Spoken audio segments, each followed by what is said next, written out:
Hello दोस्तों, कैसे हैं आप सब। उम्मीद है सब ठीक ठाक होंगे। आज के वीडियो में बात करने वाले हैं टीपू सुल्तान की नगरी और कर्नाटक के बहुत ही मशहूर शहर मैसूर के बारे में।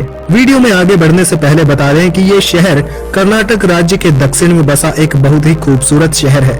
ये शहर समुद्र तल से 770 मीटर की ऊंचाई पर 286 वर्ग किलोमीटर के क्षेत्रफल में फैला हुआ है। ये शहर बेंगलोर के साउथ वेस्ट में चामुंडी हिल्स की तलहटी में मौजूद है। दिखने में भले ही आम सा शहर लगता हो, लेकिन ये शहर 6 सदियों तक मैसूर साम्राज्य की राजधानी के तौर पर काम करता रहा। साल 1399 से 1956 तक इस शहर पर बहुत से शासकों ने राज किया।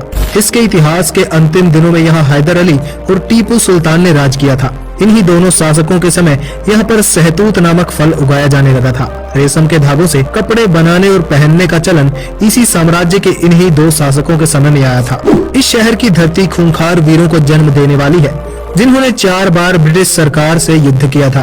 कर्नाटक का खान पान, पहनावा, लोक नृत्य सब कुछ बिल्कुल शुद्ध अवस्था में इसी शहर में देखने को मिलता है। कर्नाटक की संस्कृति का मिलाजुला रूप इसी शहर की धरती पर सबसे ज्यादा देखा जाता है।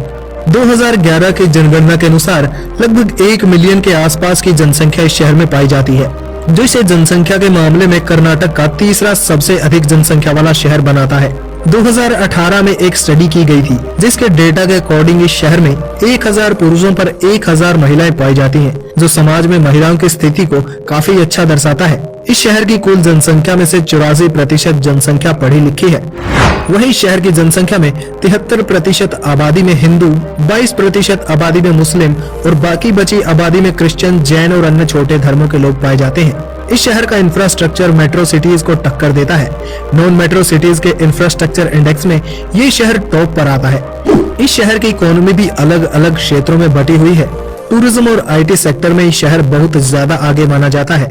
2010 के अंदर इस शहर को देखने के लिए दुनिया भर से लगभग 31 लाख लोग आए थे, जो इस शहर की इकोनॉमी में काफी ज्यादा पैसे लाता है। विप्रो, इन्फोसिस जैसी सॉफ्टवेयर कंपनियों के साथ लाइमस्टोन, ब्रॉन्ज वर्क और सैंडलवुड कार्विंग जैसी कई सारे इंडस्ट्रीज इस शहर में मौजूद है। 1911 में इस शहर में मैसूर इकोनॉमिक कॉन्फ्रेंस हुई थी, जिसके बाद यहाँ ढेर सारी कंपनियां शुरू हुई और साल 1920 तक ये शहर बेंगलोर के बाद इमर्जिंग इकोनॉमिक सेंटर बनकर उभरा था।